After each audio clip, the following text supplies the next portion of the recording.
Orange traffic cones, road and sidewalk closures, closed-off passageways, and broken-down elevators. These are just a few of the obstacles that Ohio University students, faculty, and staff have had to face while making their way around campus. For most students, these obstacles are avoidable by a simple change of route.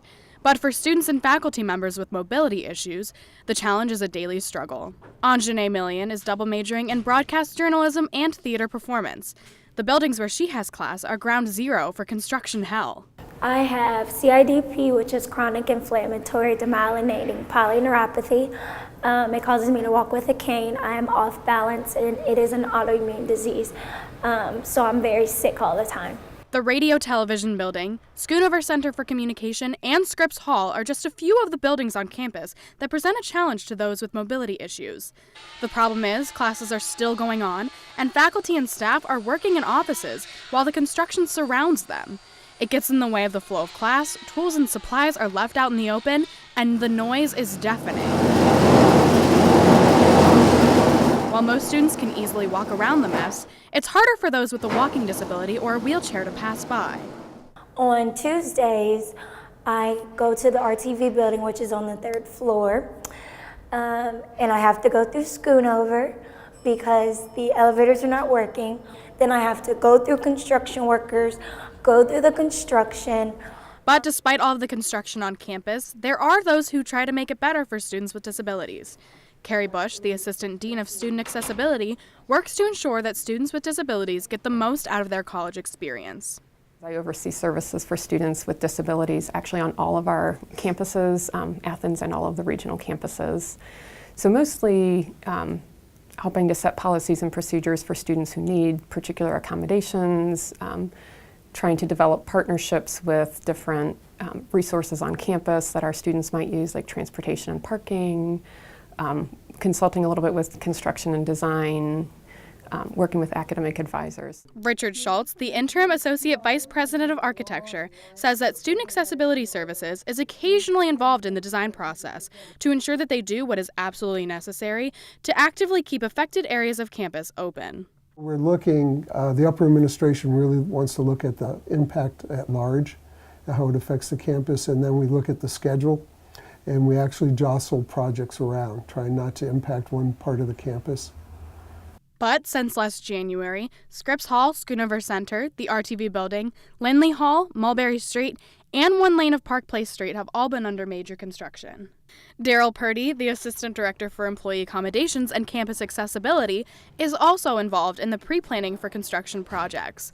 While he says his position is a relatively new one, he serves as a spokesperson for employees with accessibility concerns. An employee will contact us and identify that he or she's having a difficulty performing their duties and responsibilities to the level that they would like. The problem with an approach that only deals with individual complaints after the fact is the obstacles and challenges aren't addressed. And if someone doesn't complain, they're left on their own to navigate the construction. But Bush told us while there's not much that can be done about the construction, there are many other ways that her office can help. For the most part, everything that we do with students is very individualized. A lot of times when we're talking about students who may have mobility concerns, it may be working with them to see where their classes are located the next semester, making sure that the room is an accessible room, making sure that they have a good pathway to get into the building. Olivia Malmston is an early childhood education major at Ohio University. She was born with arthrogryposis, a congenital disability that affects muscle development. OU presents challenges. Obviously, it's extremely hilly, and there are hills like I can't make it up Jeff Hill. So if I need to get to the top of Jeff Hill, I'll either use the elevator in Glidden or I'll go around to Morton, depending on what time of day it is and what the weather conditions are. Olivia is extremely independent, but she still needs assistance to get to class at times and utilizes cat cab when it is absolutely necessary. But there are still some areas on campus that present difficulty.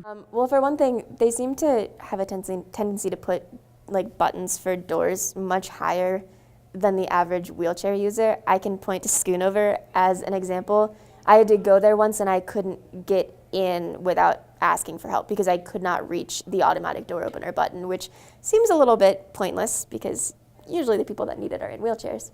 Despite missteps like positioning of automatic door buttons, for the long term, OU Construction and Design believes that all construction will result in buildings that are more accessible to all students and faculty.